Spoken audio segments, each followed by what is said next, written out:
Bueno, pues el conversatorio programado y planeado para esta tarde tiene que ver con abandono versus engagement, mentoría, apoyo psicopedagógico y tiene que ver mucho con la orientación.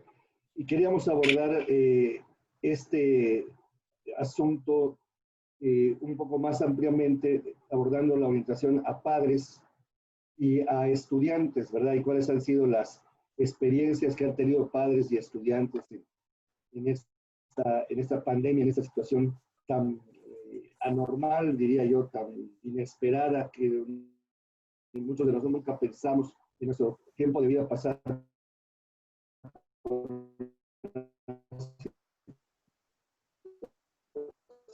parecida. Yo mismo me presento, yo soy profesor de la Facultad de Educación de la Universidad Autónoma de Yucatán y he trabajado mucho en cuestiones de orientación y salud mental en las escuelas. Me acompaña también Josefina Ojeda Lizama, que es una compañera con la que he trabajado ampliamente y se encuentra trabajando a nivel bachillerato. Josefina tiene también amplia experiencia en orientación y ella colaboró muchos años en la NUYES, en los programas de orientación y de capacitación en todas las universidades de México. Es un placer tenerte, Josefina, mucho gusto. Gracias. También se encuentra con nosotros la doctora María Becerril, que es profesora de la Facultad de Psicología de la Universidad Nacional Autónoma de México en el Distrito Federal. Josefina y un servidor les saludamos desde Yucatán. María se encuentra en la Ciudad de México y ella ha trabajado mucho también con orientación a padres y en esta pandemia vamos a enfocarnos un poco a qué hacer con los hijos y niños chicos que están en la casa y cómo esto altera y pone estrés en la dinámica familiar, ¿verdad? Y finalmente, con mi muy querido amigo, el doctor Ángel Alberto Valdés Cuervo, que es profesor del Instituto Tecnológico de Sonora. Ángel y yo hemos trabajado muchísimos años. Él es un investigador muy connotado y agradezco mucho que desde Ciudad Obregón, Sonora, se encuentre participando en esta sesión. Un saludo a todos. Estoy tratando de ver cuántos sabemos acá. Creo que ahorita lo vamos a hacer. Bueno, nosotros básicamente lo que decidimos como dinámica de esta sesión fue hacer unas preguntas estímulo y dar 3 minutos a cada uno de los participantes para que aborden la pregunta y después de cada pregunta dar unos minutos por si alguien en la audiencia quiere opinar. Está con nosotros el doctor Pedro Canto. Le agradeceríamos mucho algunos comentarios al respecto de nuestro tema. Entonces, si están de acuerdo con esta dinámica, pues vamos a dar comienzo a la charla, ¿no? La primera pregunta es: ¿cuáles son las principales problemáticas educativas, familiares y personales, psicosociales, que afrontan los estudiantes durante la pandemia? Y quiero darle la palabra para iniciar a Josefina Ojeda. Adelante, Josefina.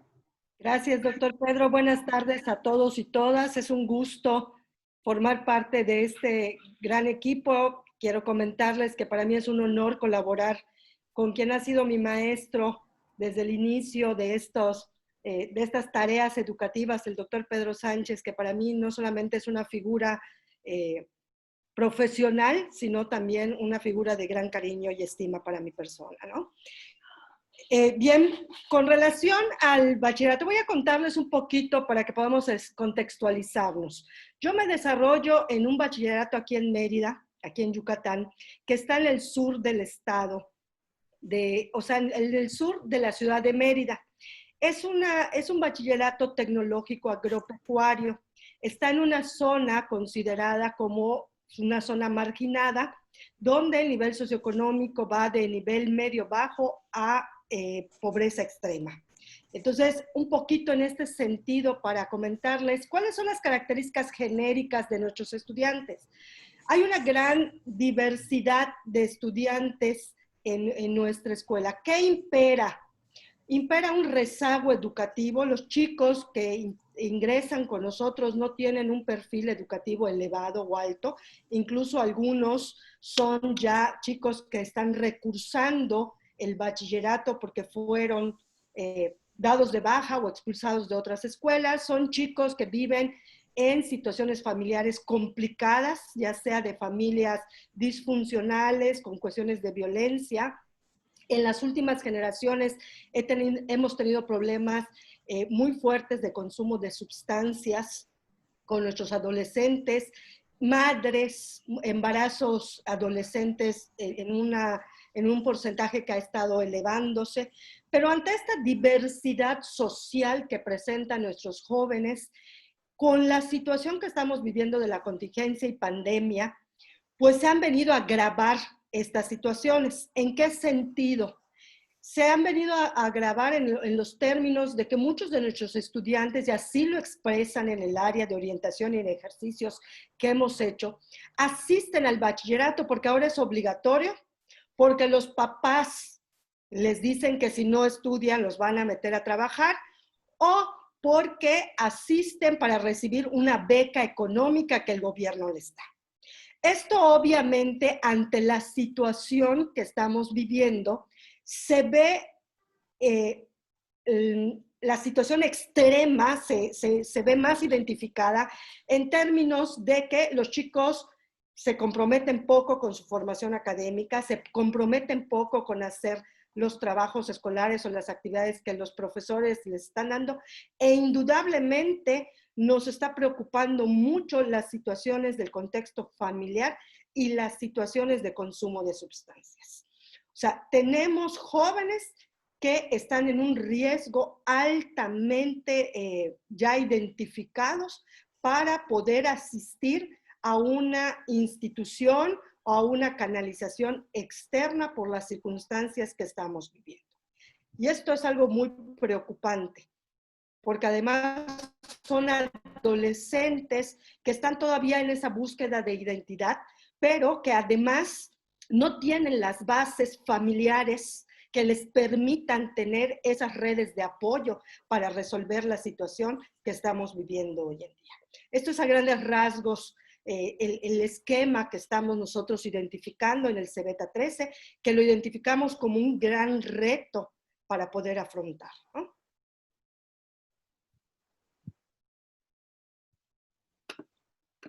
Muy bien, Josefina, muchas gracias. Escuchemos ahora al doctor Ángel Valdés. Perdón, doctor, si puede regresar a plantear la primera pregunta. Se fue hasta la última diapositiva, nada más para que estemos todos en sintonía. Sí, gracias.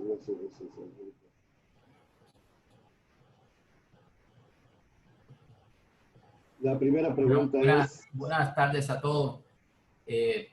Como bien decía el doctor Sánchez, la pandemia ha sido algo inesperado. Como inesperado, en realidad, no tenemos resultado de la investigación, porque es algo que realmente es novedoso. Realmente no hemos realizado una investigación seria que nos podamos tener resultados y que nos puedan de alguna forma hablar con todo un sustento y evidencia empírica sobre el problema.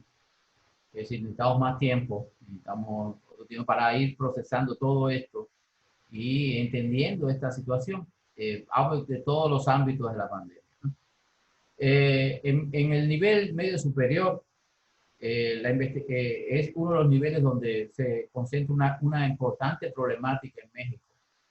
Antes de la pandemia, incluso, es el nivel que más abandono escolar tiene en México, donde más muchachos, creo que terminan cerca del 60 o 70% de los que ingresan de algunos años. Es decir, es un nivel que tiene una alta deserción escolar, es un nivel que tiene, ¿no? Es decir, muchas problemáticas, eso un poco sacando del contexto de la pandemia. Uno de los grandes retos, uno de los grandes problemas que tenemos que en este nivel, uno de las líneas de investigación importantes es lo que se conoce como el compromiso escolar, en inglés el engagement, ¿no? El compromiso escolar es un constructo complejo. Los investigadores dicen que tiene 3 dimensiones: una afectiva, una cognitiva y una conductual. existen muchos factores, ahí sí hay un porcentaje de investigación importante acerca de los factores que tienen que ver con el engagement.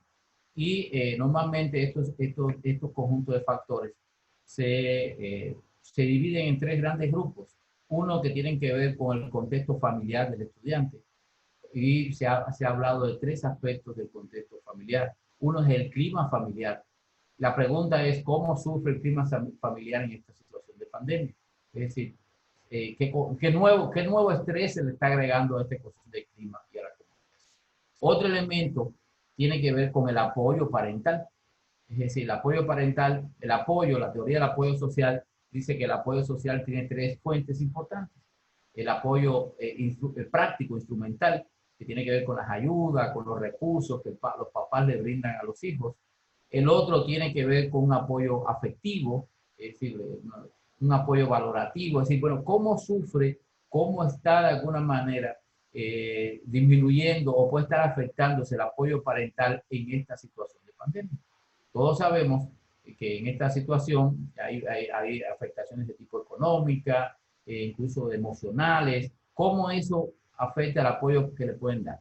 Y el otro elemento importante son los elementos de socialización académica. Es decir, la socialización académica, cuando lo ha cambiado, bueno, los niños se habla de participación familiar de supervisión en las tareas, ¿no? En toda la literatura dice que el principal concepto que tiene que ver con la eficiencia o con los buenos resultados del niño, hablan de la socialización académica y el hecho de cómo los padres comparten con el hijo acerca de sus problemas, acerca de sus dificultades en la escuela, cómo hablan de su futuro educativo. Todo ese aspecto de socialización académica también es un elemento importante que había que ver también cómo va a moverse o cómo puede ir cambiando junto a la pandemia, junto con un constructo que es muy importante, que son las expectativas parentales por respecto. Cambian las expectativas parentales cuando están afectados a nivel económico, cuando los niños tienen recursos. A estas cosas se le suman algunas cosas que por sentido común ya nosotros tenemos que tener en cuenta. Por ejemplo, México es un país, bueno, yo siempre he dicho que en México son muchos Méxicos. Entonces, bueno, ¿cómo impacta la situación económica de una familia, de alguna forma, el acceso de un estudiante a todos estos recursos virtuales? Siempre hablo de una idea de cómo una familia mexicana con 2 o 3 hijos que vive en una casa en Infonavit va a organizarse para que el niño pueda recibir y tiene las clases virtuales. Cuando son 3 hijos, necesita una computadora, etcétera, etcétera. La otro aspecto que tiene que ver también tiene que ver con el contexto escolar. Es decir, por ejemplo, algunos aspectos de la estructura de la escuela tiene que ver con las escuelas muy estructuradas y eso genera un compromiso escolar. Ahora la escuela no va a estar tan estructurada, es decir, no va a tener que llegar una hora, entregar una hora, es decir, se van a perder cuestiones de estructuración del ambiente escolar. También tiene que ver con el apoyo de los docentes, cómo el docente que está ahí, ve un niño que está mal, le puede dar apoyo, le puede asesoría, cómo se ve ver afectado ese apoyo docente con respecto a este contexto en línea, este contexto virtual. Y la otra que tiene que ver muy importante en cuanto al docente, tiene que ver con la enseñanza significativa. ¿Qué tanto es significativa la enseñanza para el muchacho? Bueno, cómo esto va a estar afectado cuando un docente que está acostumbrado a enseñar de forma tradicional tiene que, ahorita estaba escuchando la conferencia, tiene que trasladar o de alguna forma le están diciendo que prácticamente haga lo mismo en línea que haga lo mismo presencial que en línea, que yo creo que también es un error, no sé si entonces, bueno, ¿cómo se ven afectados? Necesitamos investigar sobre eso, necesitamos investigar cómo puede afectarse eso. Y hay factores de índole personal que tienen que ver con el valor de las tareas, el autoconcepto académico, el bienestar subjetivo, que las expectativas, las relaciones con los pares, todo eso se va a ver afectado en esta situación y tenemos que también empezar a delinear cómo eso va a afectar aún el compromiso escolar en una etapa de la vida y un nivel educativo en México que de por sí es delicado. Es un poquito mi posición ante eso, es decir, tenemos muchas cosas que estudiar y muchas cosas que comprender en este. Adelante, Pedrito. Muy bien, Ángel. Bien, Ángel, muchas gracias. María Becerril, de la Universidad Nacional, adelante. Buenas tardes a todos, es un placer estar aquí. Muchas gracias, doctor Pedro, por la invitación.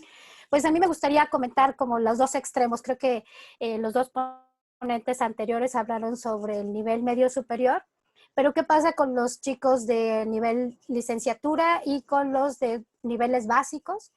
Lo que yo he encontrado a nivel licenciatura es que es a los que más se les apoya, ¿no? Porque son como los que nos van a dar la oportunidad de generar ingreso a la familia. Entonces, en esto que comentaba el doctor Ángel en relación a que si hay una computadora en casa, ¿quién se va a priorizar?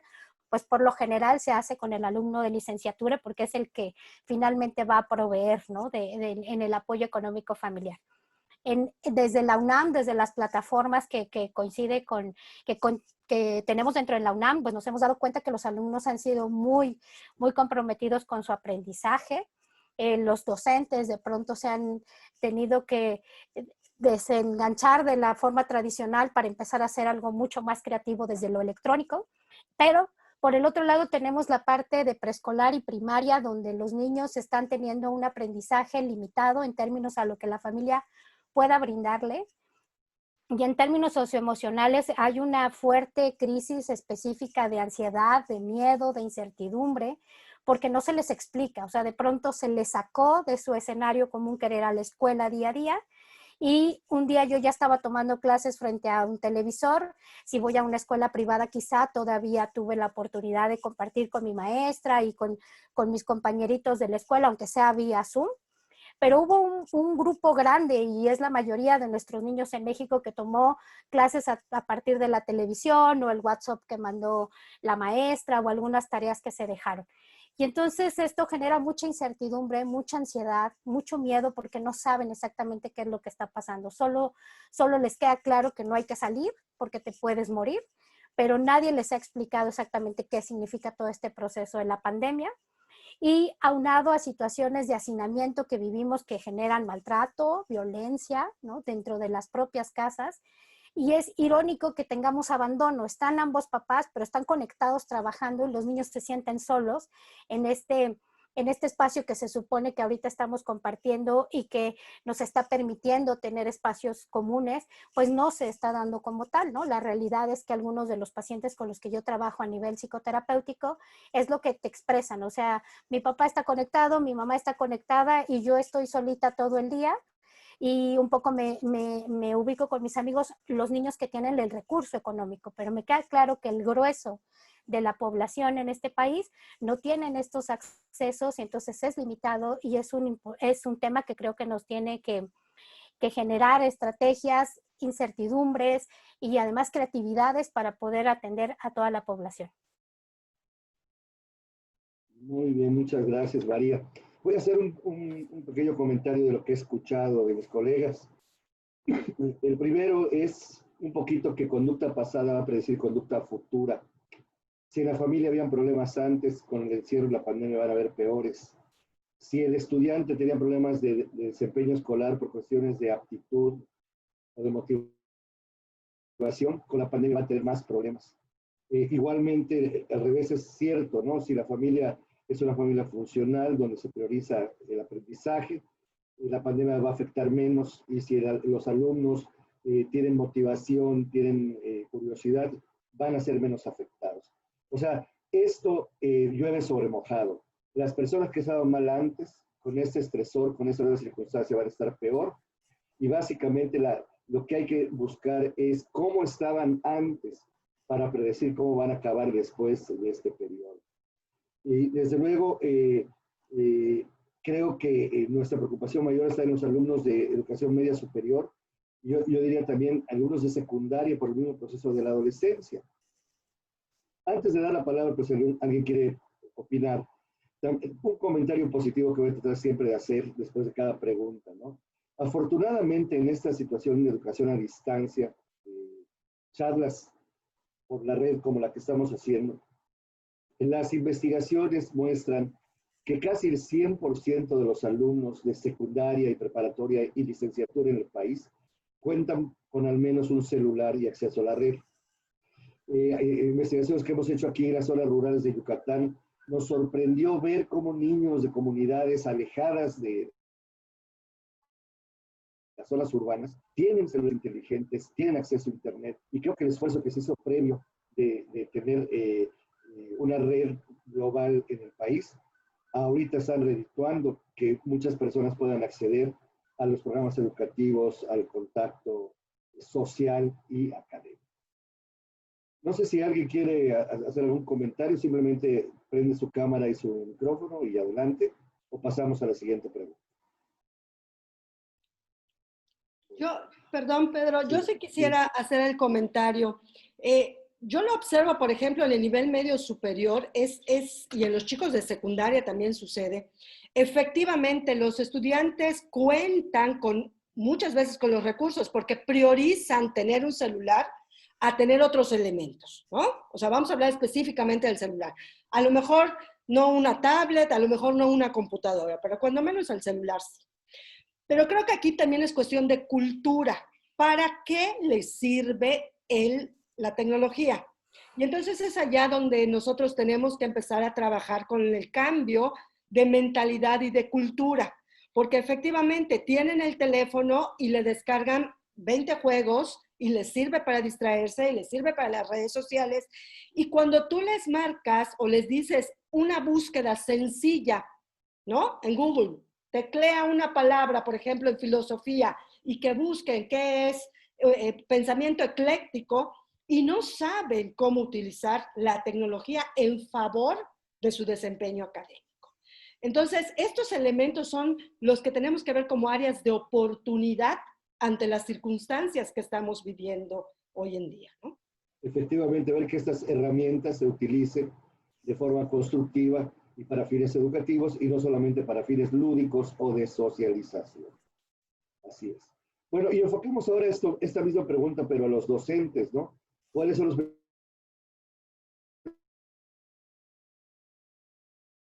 principales problemáticas en esta? Y desde luego empiezo con la pregunta, bueno, ¿y ustedes, nosotros hemos estado deprimidos, con poca motivación? ¿Cómo vemos nuestro trabajo desde casa? ¿Qué perspectivas tenemos para el futuro? ¿Extrañamos la oficina? ¿Extrañamos nuestro salón de clase? Comenzamos con Ángel Valdés. Pues yo creo que a través, ¿no? Es decir, cuando empezó la pandemia, he ido cambiando mi percepción de la situación, ¿no? Pensé que incluso, bueno, cuando empezó dije, bueno, vamos a tener más tiempo. Me quito muchas juntas de la oficina, me quito el viaje, ¿no? Que pues Obregón es muy chiquito, no gasto mucho tiempo, pero pensando, ¿no? Y bueno, muchas cosas. Estamos hablando también a nivel superior, que es diferente que a nivel medio superior, digo, porque el muchacho para mí necesita un contacto más importante con el maestro y mayor estructura, ¿no? Todos sabemos que los cursos en línea, aún en la universidad, tienen más deserción normalmente que los cursos presenciales, ¿no? Pero en la medida que ha pasado el tiempo, he visto que también los maestros también tienen muy diversas situaciones, que trabajar en casa tiene sus retos, ¿no? Entonces, por ejemplo, no es lo mismo un maestro que ya tiene todos los hijos grandes que un maestro que tiene los hijos chiquitos. Entonces, cuando tienes un hijo chiquito, la casa se convierte en la oficina. También siento la sensación de que los colegas, las autoridades y todo, ya ves que cualquier día, cualquier hora puedes trabajar porque estás encerrado.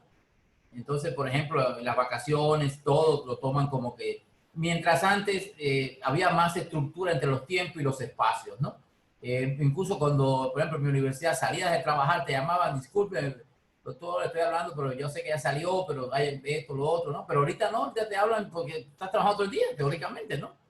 Entonces, yo creo que se ha perdido un poco en la casa la ruptura entre la división entre lo que es el espacio de trabajo y el espacio Y además, a eso se suma, vuelvo y repito, que muchos maestros en las casas no tienen espacios de trabajo, no tienen oficinas. No todas las casas de este país, o no todos los maestros, por ejemplo, los maestros de la universidad somos un poco privilegiados por los salarios y todo, pero un maestro habitual, un maestro de secundaria, un maestro de primaria, no siempre tiene los espacios para trabajar, puede hacer una separación clara entre trabajo y familia. Y el reto es especialmente grande. Pero en México es verdad que los roles de crianza debían ser similares entre hombres y mujeres. No debía haber diferencia de género. Pero las hay. yo trabajo familia y siempre encontramos que la más involucrada en la educación de los hijos es la mamá. Entonces, ¿cómo puede compaginar la mamá que un niño que tenga, de primaria, que tenga clases a la misma hora que ya está impartiendo clases? ¿Quién va a supervisar al niño? Yo lo digo porque tengo una niña de 4 y, por ejemplo, su mamá, que está estudiando doctorado, pasaba mucho trabajo porque tenía a la hora, estamos trabajando los dos, y a la clase, como es privado, recibía las clases, ¿no? Pero tienes que estar con ellos porque el niño no va a estar solo en el Zoom 2 horas o 3 horas, ¿no? O 1 hora. Entonces, es un reto realmente y eso genera estrés, genera, ¿no?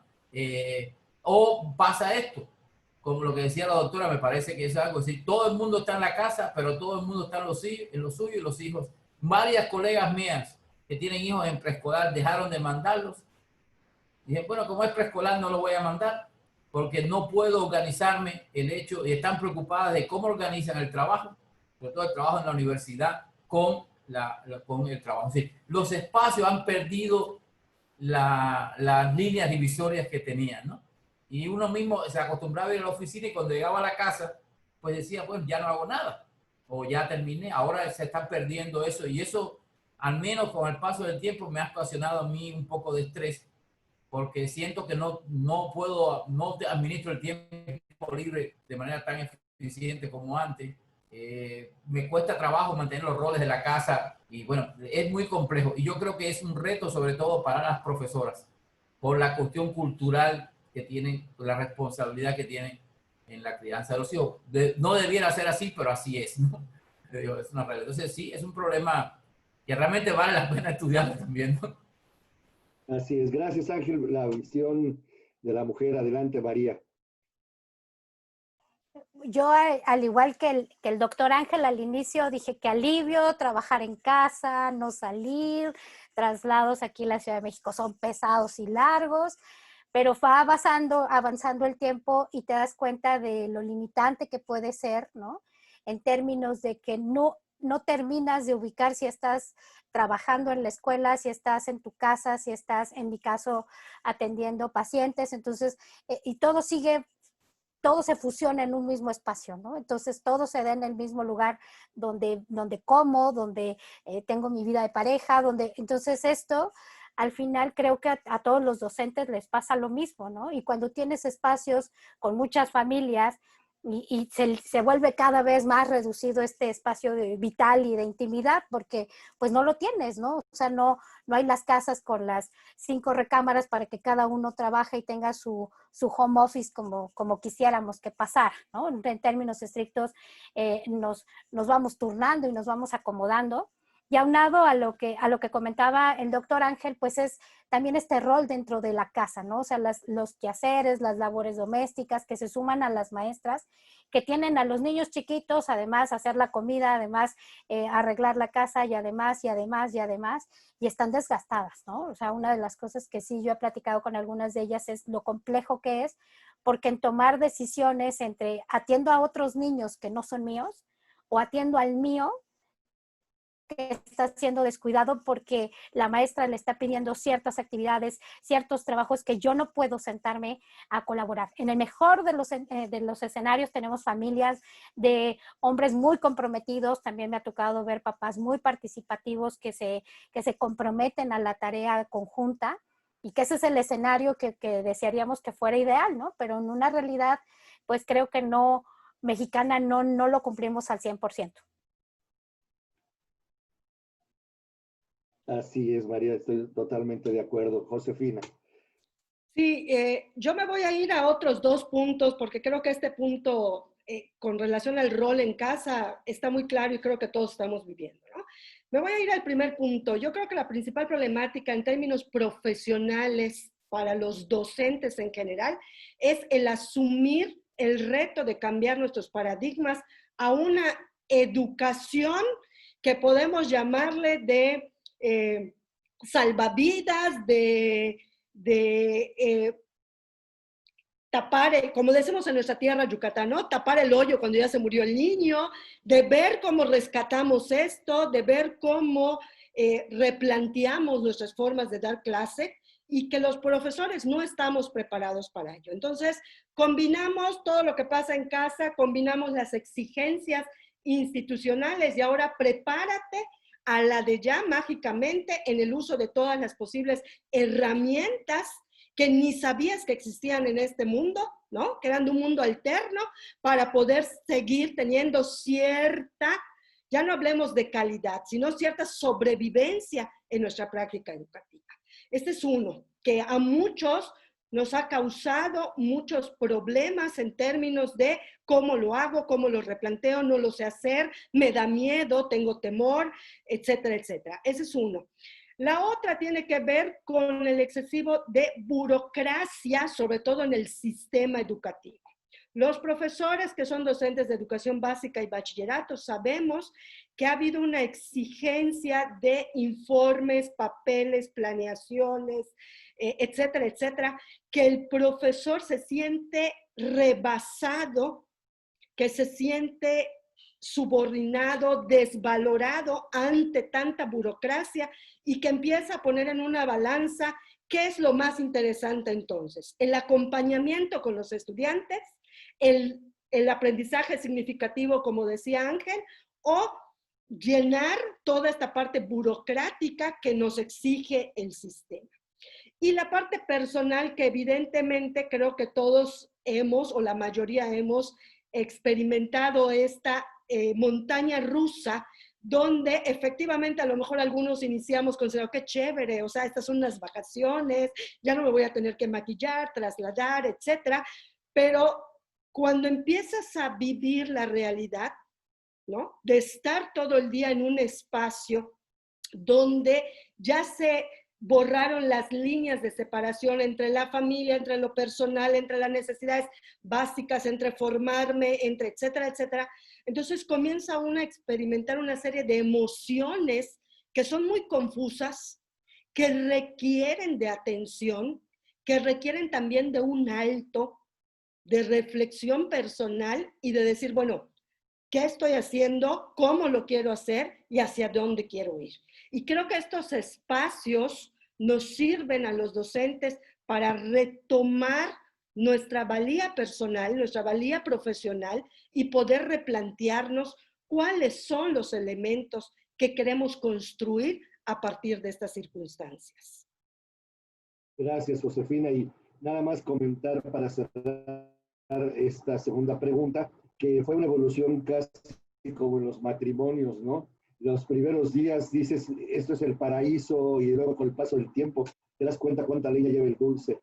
Lo mismo acá, yo creo también como profesor, creo que lo que es común a todos nosotros, lo que extrañamos es el ambiente de la escuela, en el caso de los profesores universitarios, la discusión, el intercambio de ideas, el caminar hacia el aula, el sentirse en ese ambiente de cátedra, de academia.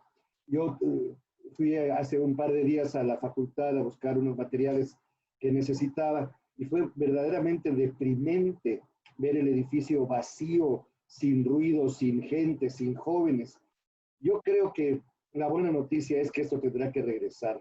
Yo creo que esta lección que nos han dado es que efectivamente los medios digitales y los avances tecnológicos nos facilitan mucho nuestra tarea de instrucción, pero que la educación es un fenómeno que va más allá de las tecnologías, que es un fenómeno personal, que es un fenómeno comunitario, que es un fenómeno social y de grupo.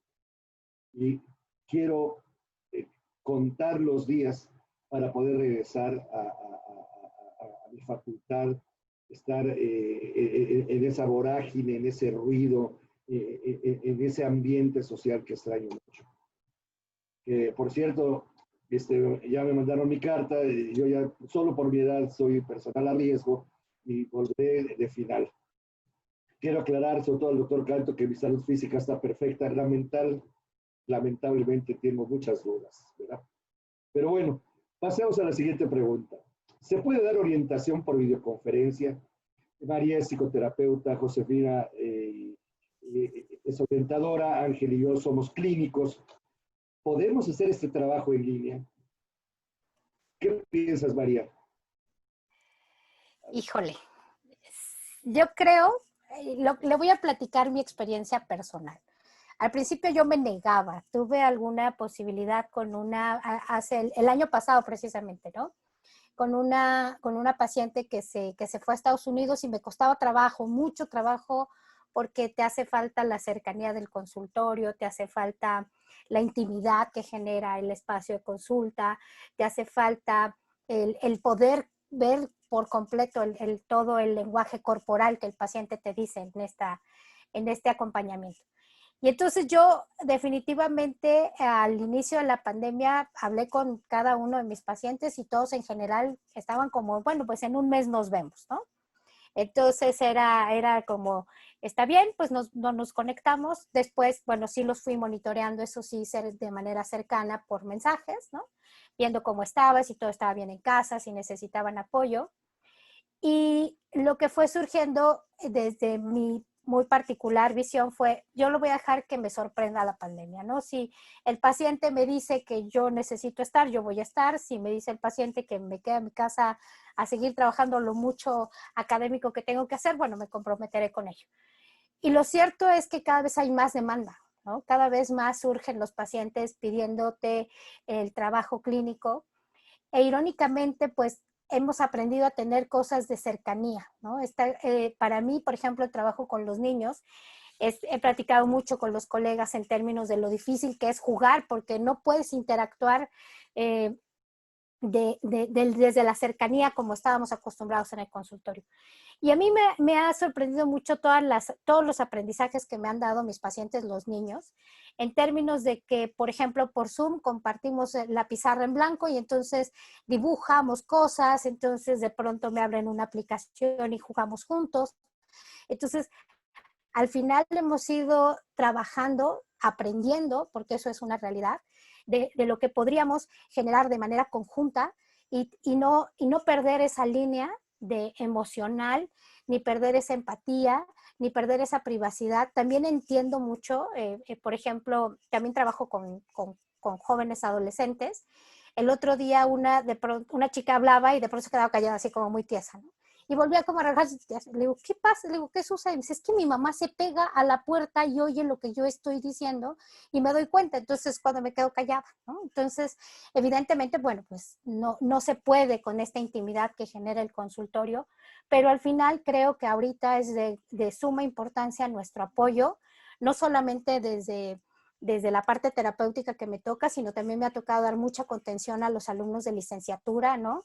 Al final de la clase de Zoom, es maestra, ¿me puedo quedar y platicarle un poco lo que me está pasando, ¿no? Entonces, es también estos espacios de contención que me ha tocado hacer y que evidentemente asumo que no es la cercanía que yo quisiera, ¿no? Pero es la que en esta pandemia y en estas condiciones se puede dar. Muy bien, María. Josefina. Totalmente de acuerdo. Creo que en nuestra cultura somos muy o tendemos a ser muy sociables. El contacto físico, ¿no? Es necesario en todos nuestros contextos y más en el educativo. Y quienes nos dedicamos a esta área de orientación del consejo educativo, de la terapia, sabemos del valor y la importancia de ese contacto y cercanía física. Lo que implica entonces para nosotros ahorita un reto el poder replantear cómo tener algo que yo llamo presencia relevante. Es decir, sin que exista un contacto físico, pero que sepa el otro que aquí estoy para él o para ella. Y esto es lo que representa para nosotros una parte fundamental en orientación. Efectivamente, en mi experiencia, los chicos te buscan y el medio más común es o el chat de mi red social o porque no buscan o no tienen el internet para hacer una videollamada por Zoom o la parte del WhatsApp, ¿no? Donde te plantean las situaciones y donde uno tiene que estar en esa disponibilidad de escuchar. Y al principio me costó mucho trabajo porque yo soy de platicar con ellos, de plantearles preguntas y cómo podía yo ser tan medida, tan acomedida, tan ética, tan o sea, dando las respuestas de una manera escrita a través de un mensaje que no podía yo transmitir a través de mi persona como realmente lo hago, ¿no? Entonces, en el caso de la orientación, porque yo creo que entre nosotros cuatro, la que trabaja en un nivel más primario soy yo, porque yo no doy terapia, ni trabajo mucho menos la parte clínica. La orientación y el consejo educativo que trabajamos nosotros tiene mucho que ver con la parte de escuchar las emociones, controlar las emociones, que la persona pueda externarlas, canalizar las emociones, y mucho tiene que ver con la parte de información también, ¿no?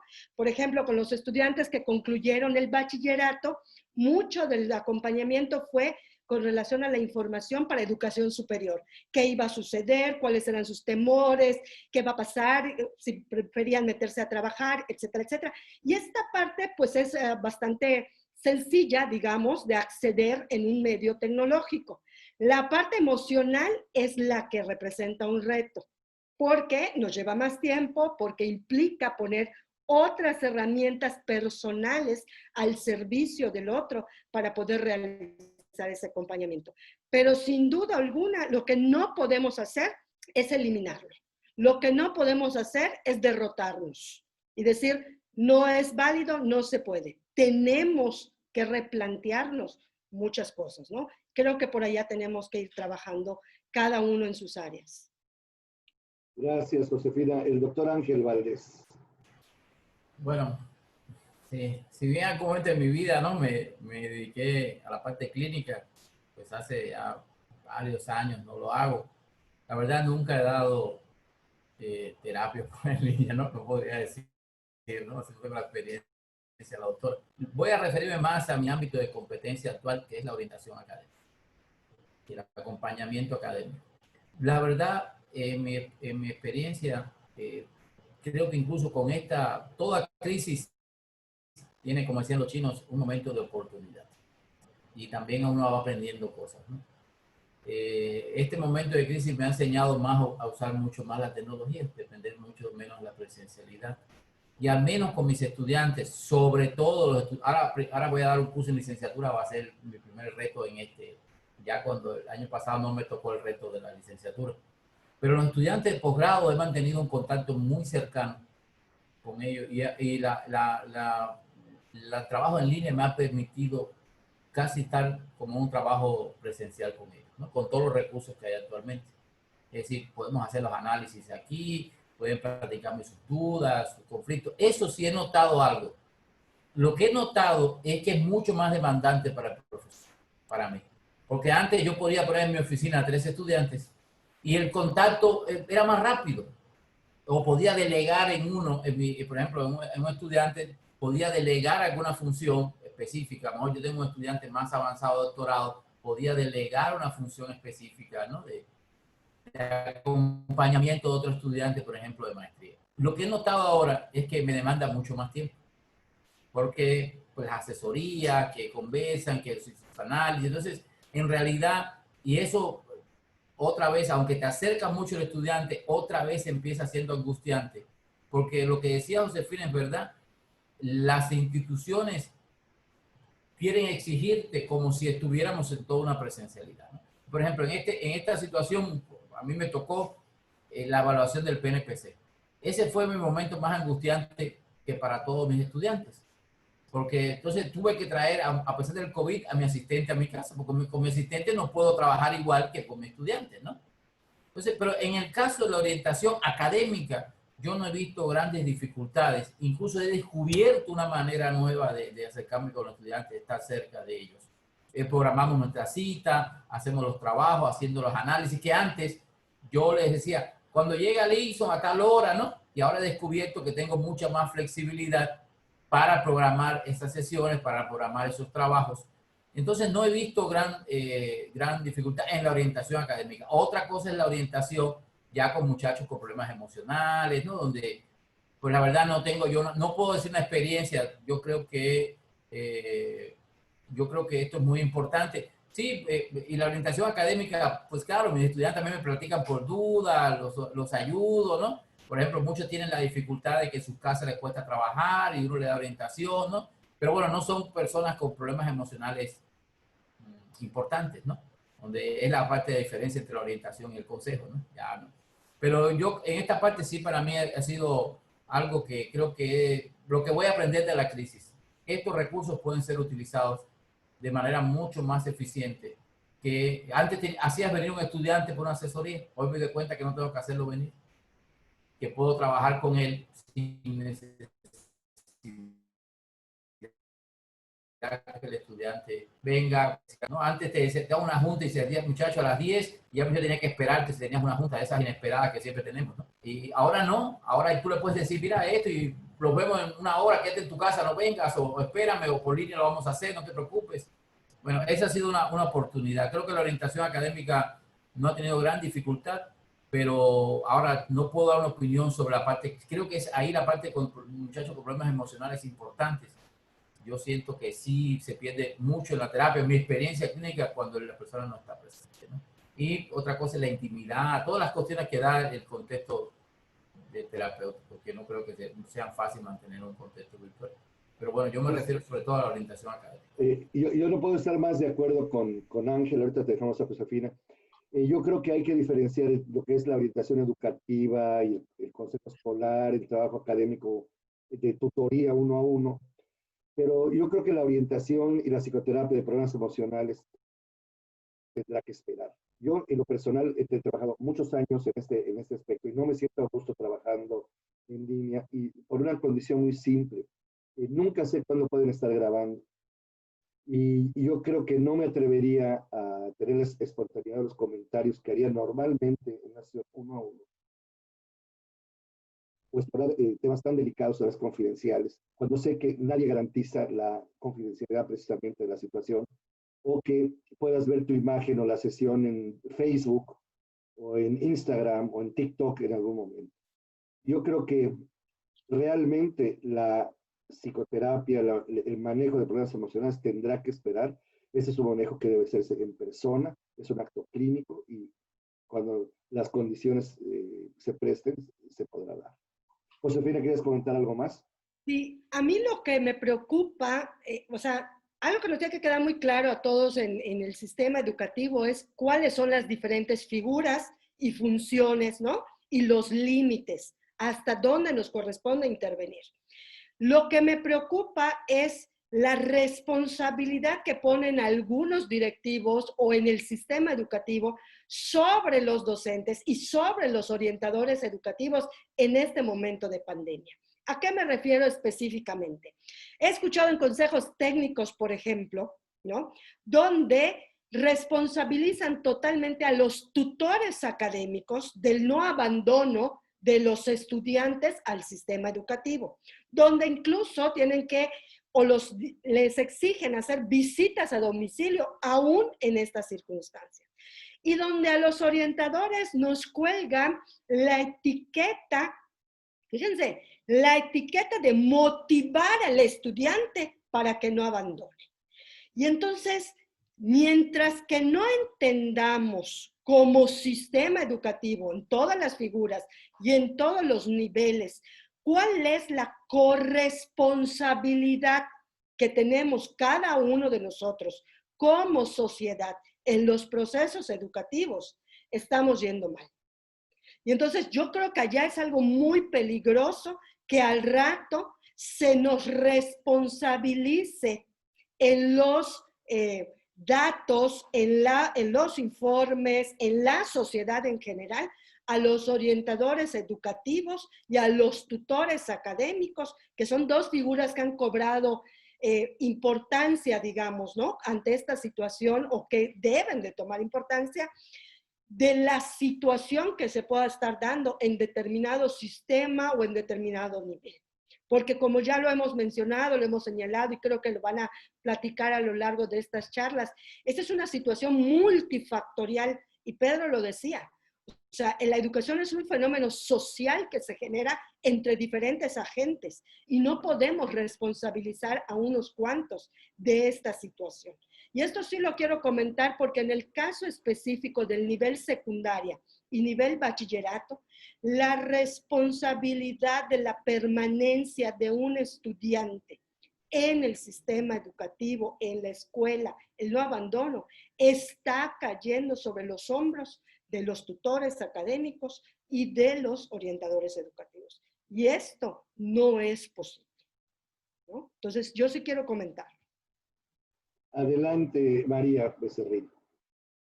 Yo creo que además de la responsabilidad del abandono, también es la responsabilidad del docente el bienestar emocional del alumno, ¿no? O sea, no solo le suman la deserción escolar, ahorita leyendo el chat donde Ángeles comentaba, ¿no? Que finalmente también los docentes tienen esta carga de contener al alumno más a los papás, ¿no? Con todo lo que los papás pudieran exigir.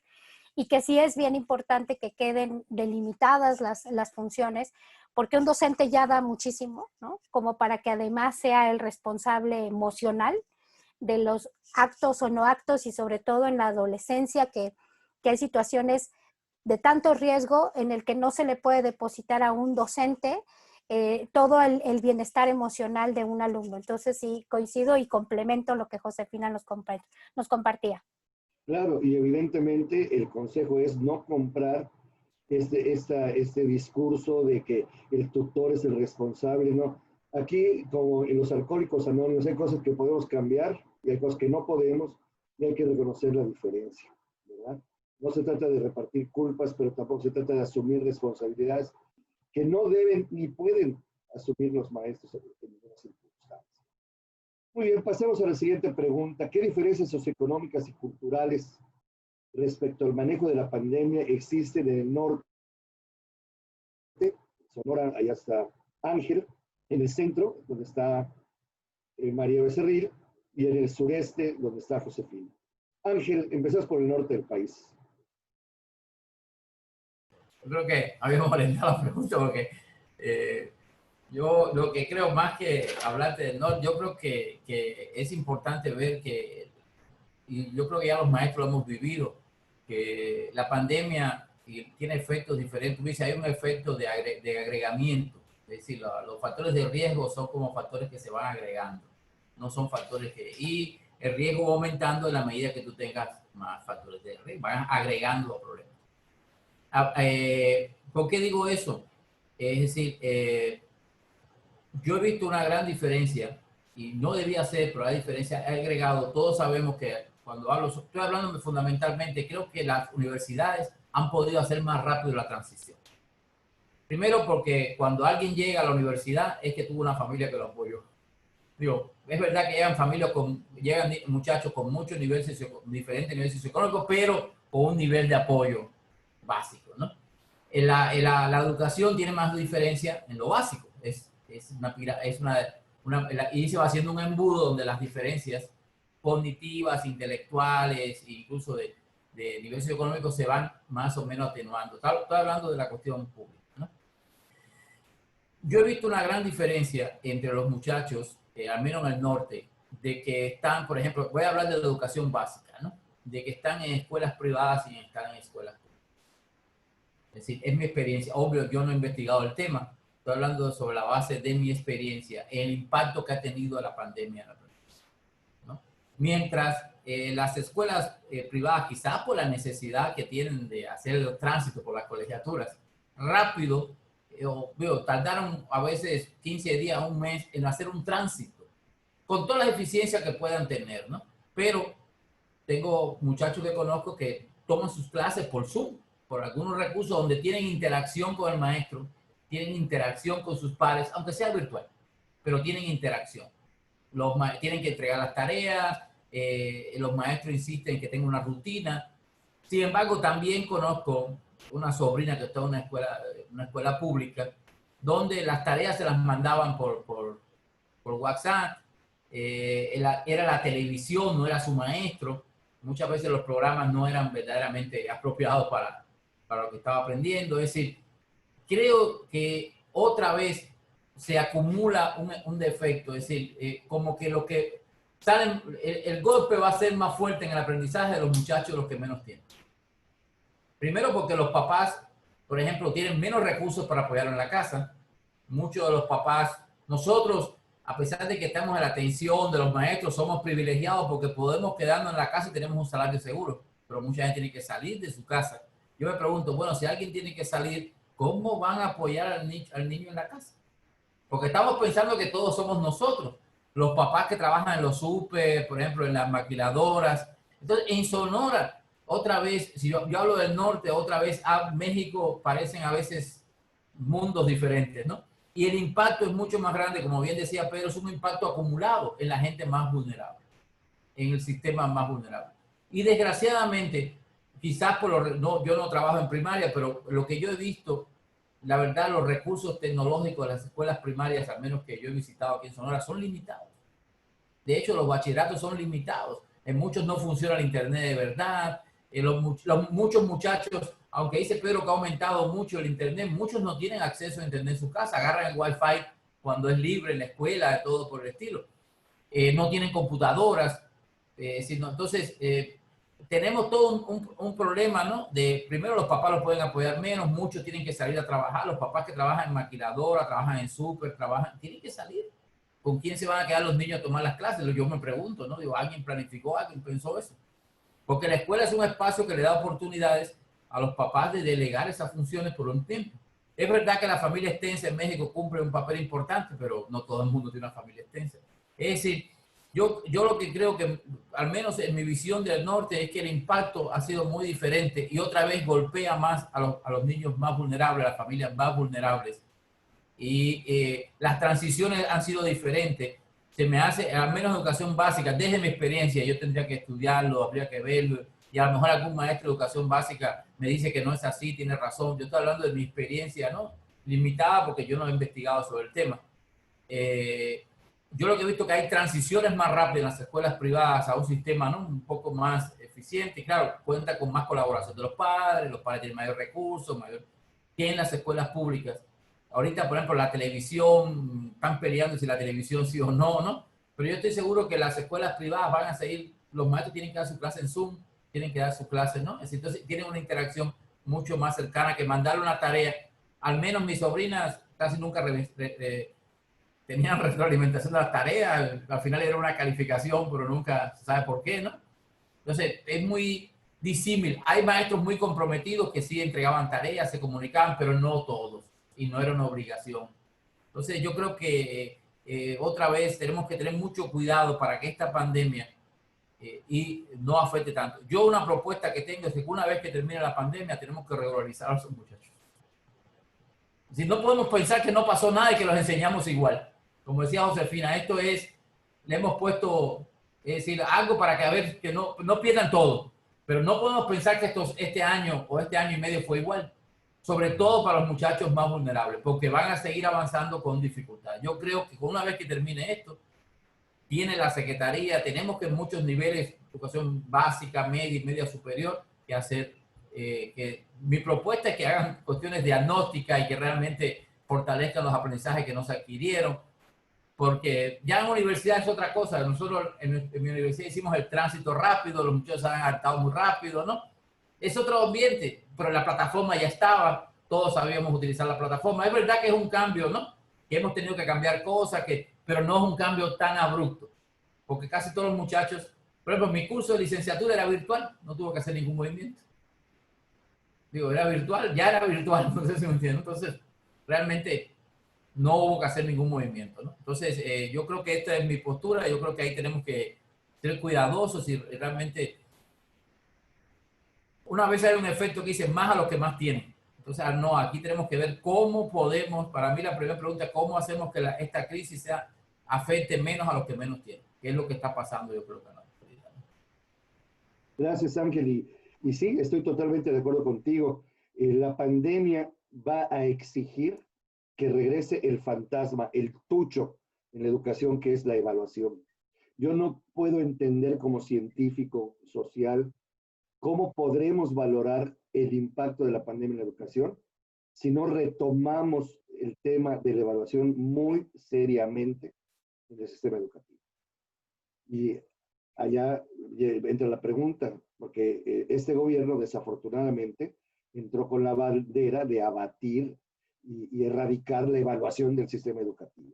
Yo creo que tenemos que alzar la voz ante esta cuestión insensata. Josefina, adelante.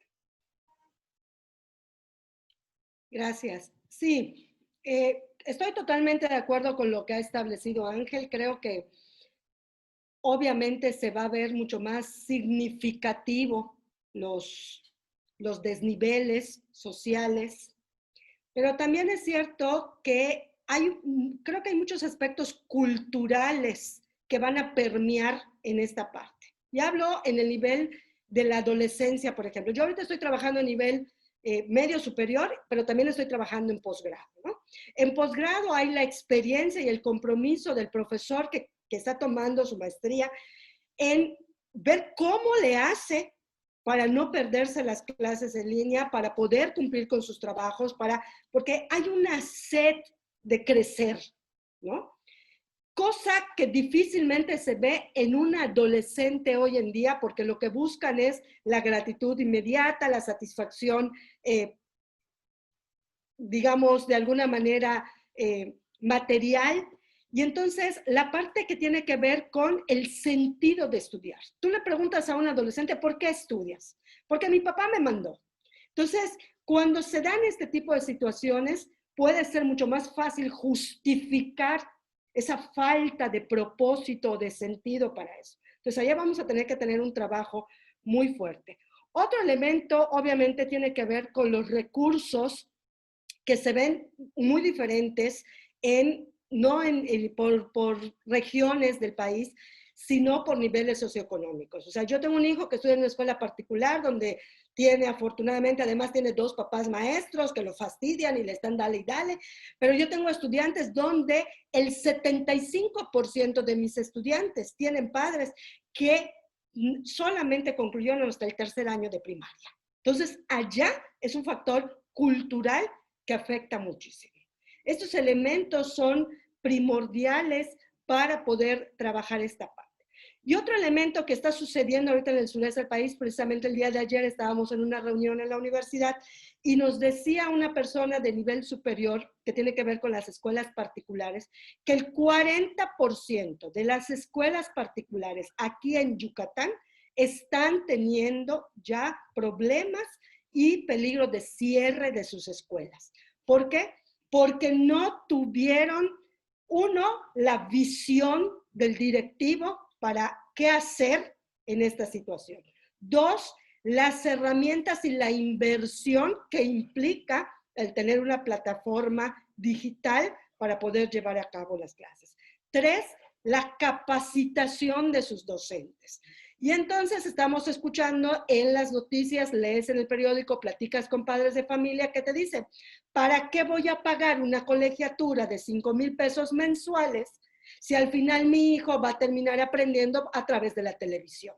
¿No? Porque en la escuela no le dieron nada o porque le dieron 2 reuniones en Zoom y les mandaron todas las tareas a través de un WhatsApp. Y entonces, estos elementos, repito, más que a lo mejor en sentido socioeconómico, tiene que ver con la cuestión cultural. Porque no estamos preparados y hay muchas instituciones, desafortunadamente, que no tienen la disposición, tanto directivos como académicos, y no hablemos de la sociedad en general, porque también se ha dado una guerra entre padres de familia y docentes, ¿no? Donde el padre de familia ya se da el derecho de descalificar al docente y de decir, pues que ahora yo les voy a dar la clase, ¿no? Total, lo que hace el maestro no es nada. Entonces, no estamos preparados para este cambio. La pregunta es, ¿cuándo? ¿En qué momento vamos a asumir la responsabilidad de formarnos, de prepararnos, de adecuarnos, de cambiar de paradigmas para poder hacer esto? Y esto obviamente tiene que ver con procesos de evaluación, como señalaba Pedro, ¿no? Y hay que empezar con evaluaciones internas del contexto institucional desde mi perspectiva como docente, desde mi perspectiva como subdirector académico, a lo mejor como director, de decir, bueno, ¿qué estoy haciendo para poder replantear estos elementos desde mi institución, desde mi práctica, para poder asumir estos nuevos elementos, ¿no? Creo que ya es una parte fundamental. Muy bien. Gracias, Josefina. María Becerril.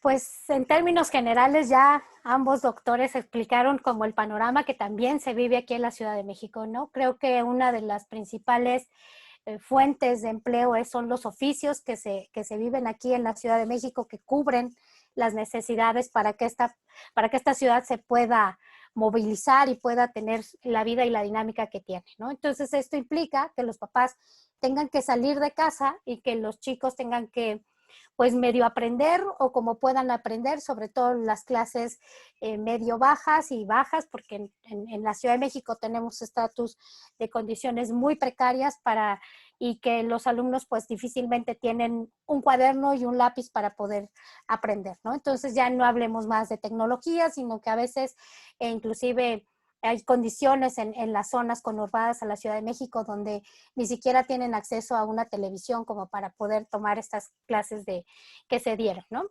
Y por el otro lado también está la parte donde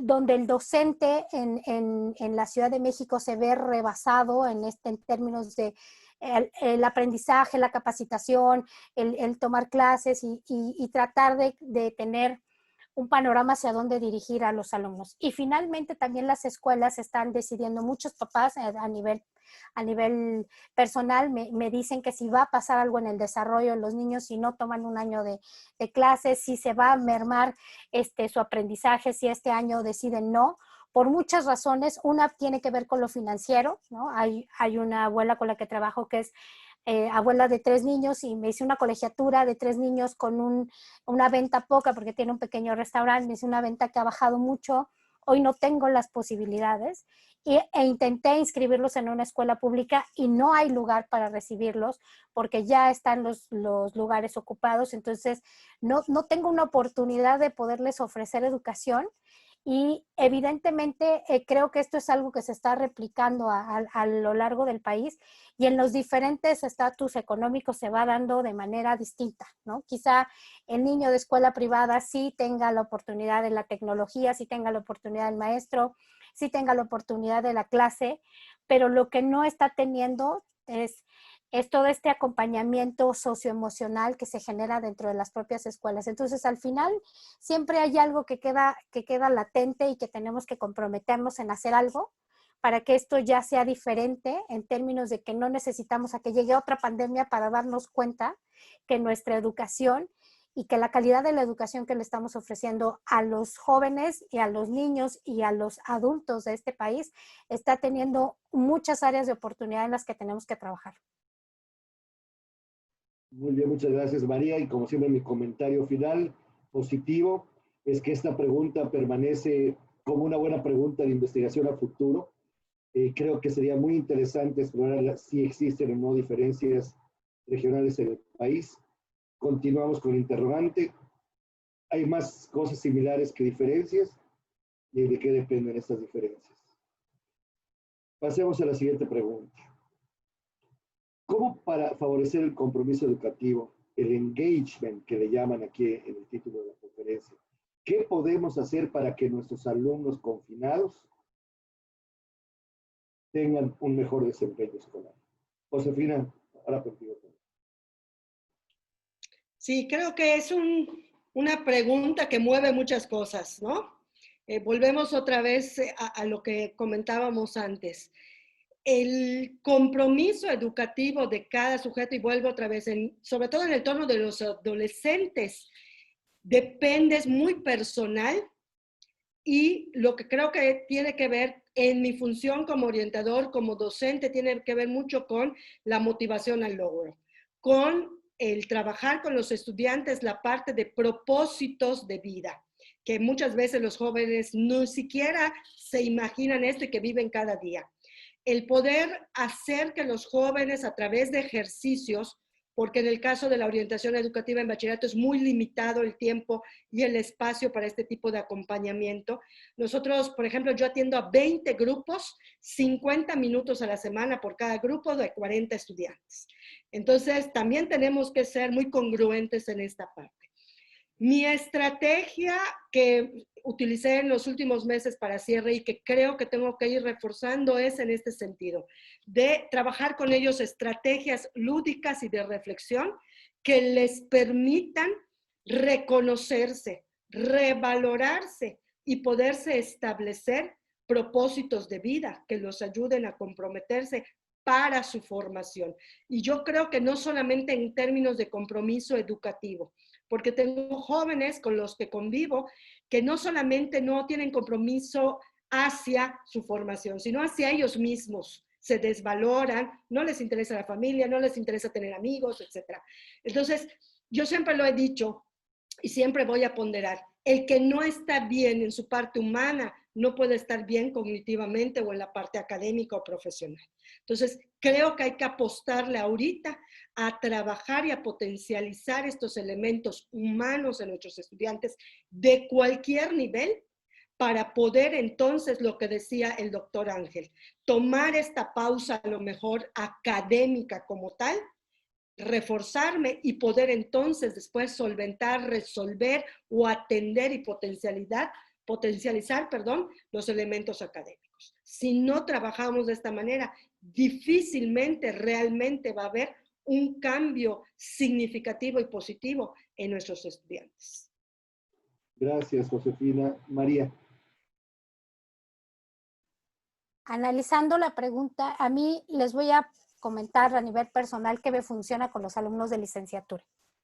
Con los alumnos de licenciatura me funciona mucho el que ellos sean creativos, que ellos sean propositivos, que ellas propongan, llegan y me proponen alguna aplicación que encontraron, llegan y me proponen algún elemento de evaluación, llegan y proponen alguna película que refleje alguna problemática, algún video de YouTube que encontraron. Creo que de pronto también darles voz a los alumnos en que nos digan cómo y nos ayuden a encontrar este cómo, va a ser un parteaguas diferente. Creo que hemos estado trabajando desde una educación muy paternalista donde nosotros siempre les damos y ellos absorben y no les permitimos de pronto decidir por sus propios tipos de aprendizaje, por las cosas que les gustaría, desde las formas y los modelos en que se pudieran hacer, ¿no? Y creo que esto justamente nos lleva a que después tenemos chicos que desde la primaria les estamos diciendo qué, y que cuando llegan a bachillerato y les decimos, ¿qué quieres estudiar? No, espérate, tú me tienes que decir qué tengo que estudiar, porque nunca me llevaste de la mano para decirme, sé autónomo, sé independiente, toma tus propias decisiones y tus propios riesgos con las consecuencias que esto conlleve para que la carrera que tú escojas sea la que te haga sentir bien, ¿no? De pronto los chicos, creo que a nivel bachillerato, cuando se enfrentan escoge tu carrera, muchos se truenan porque ni siquiera saben qué quieren, ¿no? Y evidentemente surge de esta parte muy paternalista de darles y ellos recibir y ser poco participativos. Yo a partir de que empecé a hacer estos ejercicios con los alumnos de licenciatura me sorprende qué tan propositivos llegan a ser, que sean capaces inclusive de valorar las formas en que ellos quieren aprender y que yo también necesito ser flexible e inclusive humilde para decir, esto no me lo sé, pero si me lo enseñan, yo con gusto me sumo a la causa para que podamos aprender de manera colectiva. Entonces, creo que también darle voz y voto al alumnado es una parte importante para que ellos se puedan enganchar en su propio aprendizaje y se sientan motivados para continuar con sus estudios. Gracias, María. Y Ángel, me voy a permitir hacer un comentario yo antes para que tú cierres la pregunta, porque mi comentario va un poco, está basado en lo que tú previamente comentaste respecto a la pérdida de estructura en la pandemia, ¿no? Yo creo que si hay algo que se puede hacer prácticamente para favorecer el compromiso educativo es estructurarse y organizarse. No sé si a ustedes les pasó, pero en los momentos más estrictos del confinamiento, a veces te quedabas en pijama todo el día. Ya no sabíamos si era lunes o era sábado, ya no sabíamos si era tarde o noche. En realidad se desconfiguró nuestro orden y nuestra estructura de vida. Y yo creo que eso hay que retomarlo aún en trabajo en casa. Yo creo que tenemos que tener horarios para levantarnos, para dormir, para comer, para desayunar. Tenemos que levantarnos, bañarnos y vestirnos como si fuéramos a salir y ponernos a trabajar, y tenemos que tener metas concretas. Yo creo que eso práctico en todos los niveles, aún en el nivel de educación primaria, es necesario. Yo creo que tenemos que abogar por cosas simples que todo el mundo puede entender y que permitan que los estudiantes activamente continúen su proceso independiente de aprendizaje usufructuando de todas estas tecnologías y el acceso a la información. Y a la televisión, que a mí me pareció muy buena idea, por cierto. Ángel. Yo voy a referirme, hay dos autores, Raya y Deci, en la teoría de determinación, dicen que la socialización efectiva, primero dicen que los dos contextos más importantes de socialización son la familia y la escuela. Entonces, tiene que haber una sinergia de la familia y la escuela. Y dice que hay tres elementos, estos autores dicen que hay tres elementos básicos de una socialización efectiva. Uno, promover la autonomía. Es decir, si llevamos a esto, autonomía no quiere decir independencia, autonomía es que tú tomes tus decisiones dentro de responsabilidad, ¿no? Porque incluso los autores se esfuerzan por diferenciar, que haga mucho de lo que quiera con la autonomía, no es eso. Pero yo creo que los maestros y los padres tenemos que, en este contexto y siempre, fomentar la autonomía, que el muchacho, por ejemplo, decida, pueda tomar algunas decisiones de cómo estructurar sus estudios, ¿no? De las horas, de los temas, es decir, pueda tomar decisiones dentro del, porque la autonomía implica responsabilidad, ¿no? Y pueda llegar a eso que dice Josefina, que tenemos que, la autonomía se relaciona mucho con la motivación interna por el aprendizaje. No intrínseca, decían ellos, porque realmente es muy difícil que un muchacho, incluso a veces para nosotros, que te diga, estudiar matemática es más atractivo que ver un juego de béisbol, ¿no? No, eso sería. Pero lo que hablan ellos que el nivel de interiorización tiene que ver con que tú consideres que estudiar para ti es muy importante, para tu proyecto de vida, para tus metas, etcétera. Que tú autónomamente asumas eso como una responsabilidad. La otra tiene que ver con la estructura que es decir, una tarea de la familia y una tarea de los docentes es generar estructura. La familia puede generar estructura cuando hace que un niño se levante una hora, independientemente que tenga, ¿no? Pandemia o no pandemia, que estudie una hora. Es decir, lo que hacemos los padres habitualmente para generar estructura debemos mantenerlo durante la pandemia. Es decir, el muchacho debe vestirse, debe ponerse una hora, es decir, debe generar una estructura. Y el maestro, ¿qué puede hacer para generar estructura? Sus cursos tienen que estar estructurados. Cuando tú le dices al muchacho, entrégame la tarea a la hora que puedes, mándame por el WhatsApp el día que tú quieres, no sé si me entienden, ¿no? Y no, tiene que haber una estructura académica que a determinada hora tienen que sentarse, tienen que hacer eso, tienen que entregar las tareas en un orden. Es decir, mientras el maestro logre generar más estructura y la familia mantenga una estructura, tiene que ver, ayuda a vivir la estructura. La otra elemento que decía Ray Deci es la disponibilidad de los padres. O la disponibilidad. Es decir, los padres y los maestros deben estar disponibles para los alumnos. Disponibles no quiere decir que van a resolver problemas que no son de ellos, pero disponible es los papás. La disponibilidad no se trata de que estés en la casa, porque todo el mundo está en la casa. La disponibilidad es la disposición a escucharte, a estar pendiente de tus problemas, a lo que llaman, la investigación tiene que ver mayor involucramiento. La disponibilidad de esta parte es la socialización académica, hablar sobre tu futuro académico, sobre tus problemas en la escuela, sobre los retos que tiene esta educación en línea, sobre las dificultades, sobre tus necesidades, sobre en qué te puedo ayudar. Porque nunca me voy a olvidar un estudio que hicimos aquí el doctor Sánchez, fue mi asesor de maestría, aunque claro, pues estudiamos juntos en el kinder, lo que pasa es que él estudió más rápido que yo. Es decir, que encontramos que los niños sobresalientes con buen desempeño, con alto desempeño en Yucatán, pobres, en las casas había más computadoras que hornos en microondas. Quiere decir que aún hay un esfuerzo, una disponibilidad del padre para generarse.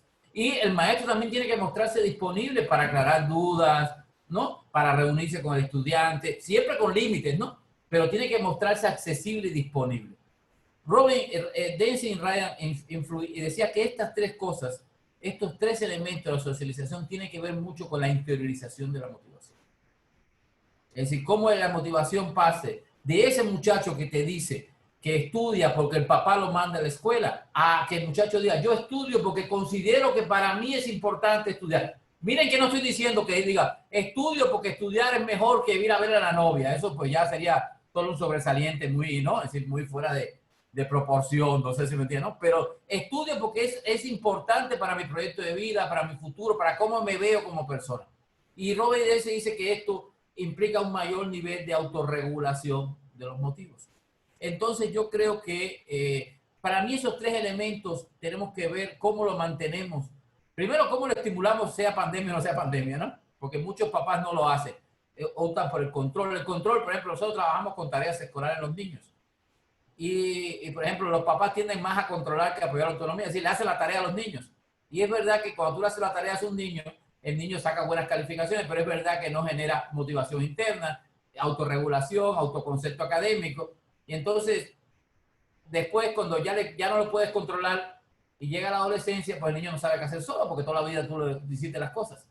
O los papás no están disponibles, o no hay estructura en las casas. Sin pandemia y con pandemia, hay muchos que se levantan a cualquier hora, se acuestan a cualquier hora, no tienen estructura. Y hay escuelas que desgraciadamente tampoco tienen estructura.